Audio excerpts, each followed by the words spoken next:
David Glynn. This is my painting studio that I have in the garage as opposed to my indoor oil painting studio.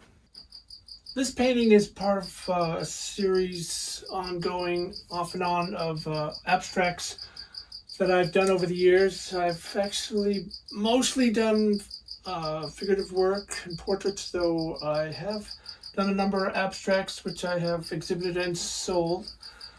I have long been interested in Celtic illuminated manuscripts, which are the medieval work of monks, and particularly groups of monks, of unsigned illuminated books, the Gospels, particularly the Book of Kells, which was an Irish manuscript around 900. And so some of the imagery is inspired by that.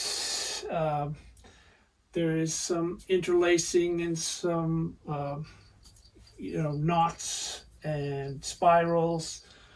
Part of what made that island culture interested in the design form of braiding was their dependence on the sea and ropes and tying their boats down and knowing a lot about knots. And it is a very striking visual tension, though I don't get too hung up with the detail of rendering it specifically. But this particular painting also was a bit of a collaboration in that I had worked on it with one other person.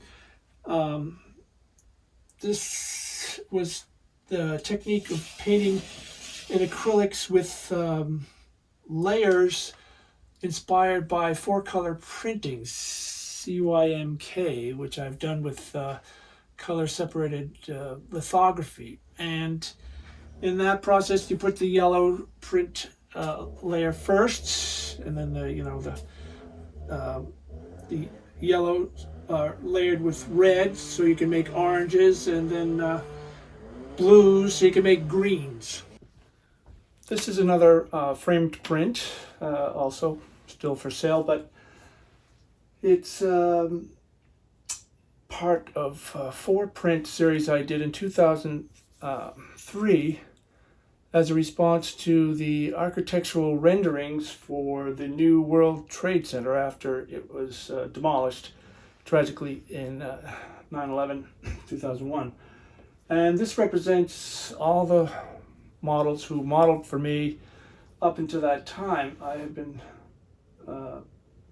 photographing models to paint from for over 10 years at this point, in 2003, both in Los Angeles and New York. And since then, 20 years ago, I've photographed just as many models again. So dozens and dozens of people have helped me realize my paintings as being subject matters and contributing, inspiring muses. This particular print in this series, it's hard to see and reflected because it's got plexiglass on it, but it's beautifully printed on 100% cotton rag, arches, paper with a deckled edge and a float mount. And with the computer, I used a tool to simulate embossing of a palm tree image. And this references my actual experience of walking through the lobby of the World Trade Center, as I would do when we lived in New York City, as I would take the train from Harlem down to the World Trade Center site, get off and walk through the lobby past the palm trees that they had in the lobby year-round, and go out the other side to the Hudson River to take the water taxi to my gallery that was representing me at the time in Jersey City, just on the other side of the Hudson from the World Trade Center. And tragically, there were pictures of the debris and dust that had collected on the palm trees, and that's why they're not in full green here. It's very much a memorial piece to the lives lost in that great tragedy. I'm going to show you another piece from this series. Here we have a image of a blimp above urban setting with a woman posed as if she were a gargoyle on the top of a building. This again is a print in storage, framed, that was in my show in Santa Monica at Easy TV Gallery 2003, featuring my Architect TECH prints, 4 prints that were created in response to the tragedy of 9/11, 2001. And this entire image shows 3 models from behind in a distorted photo of a building that has a feminine form as opposed to the rigid rectilinear lines of typical traditional architecture. And this was actually from a underwater shoot I did with 4 models together.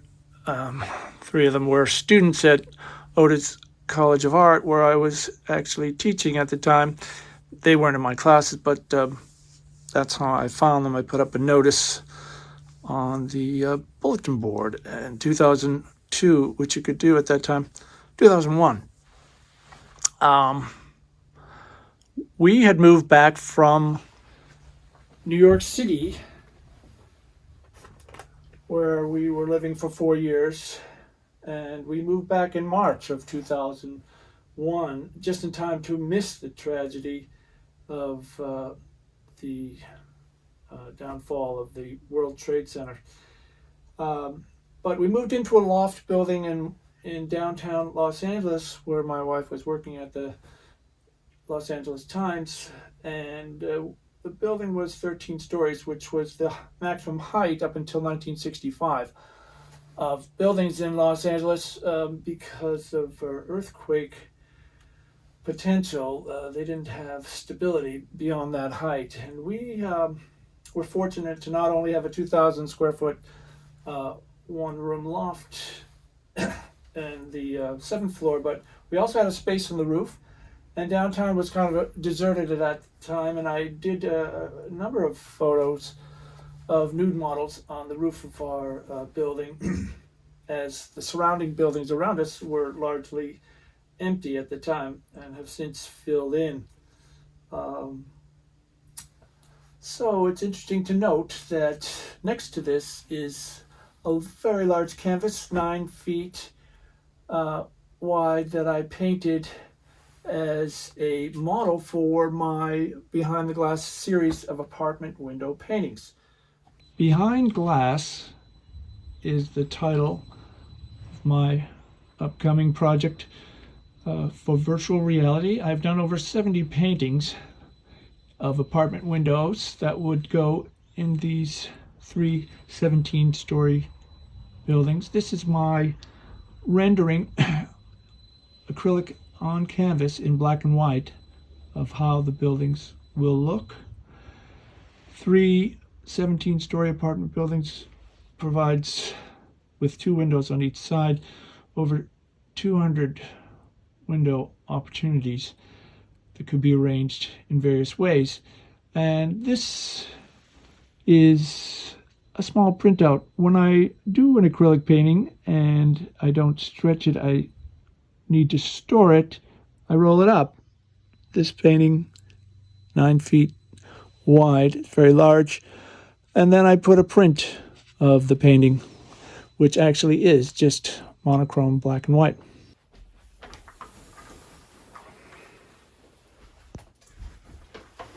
Good morning. So this painting in Donna's office is for sale, but hanging up and stretched canvas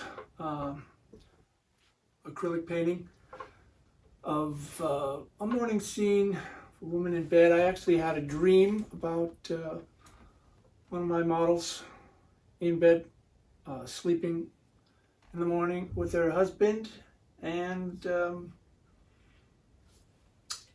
some striped socks that are echoed in the striped tail of this cat. And there's a bird in the window. Oftentimes I like to start the acrylic paintings with an abstract, gestural, colory painting, and this one is no exception. And it particularly worked well with the finished image in that I didn't have to cover over a lot of the abstract elements. And the model for this pose was actually featured in one of my YouTube videos called Women in Chains, which is David Glynn, youtube.com/David Glynn, about the plight of women in certain countries, that efforts are being made by American volunteers to bring about change to their circumstances. Anyways, I have this as part of my Behind Glass series of apartment window paintings that I've been doing since before the pandemic in 2019. And I'm very loose with the various times of day and the various scenes out windows. And this one is one of the brighter, cheerier paintings. This is a hand-colored proof of an etching series I did called Lorena in Hollywoodland, as the title is written here.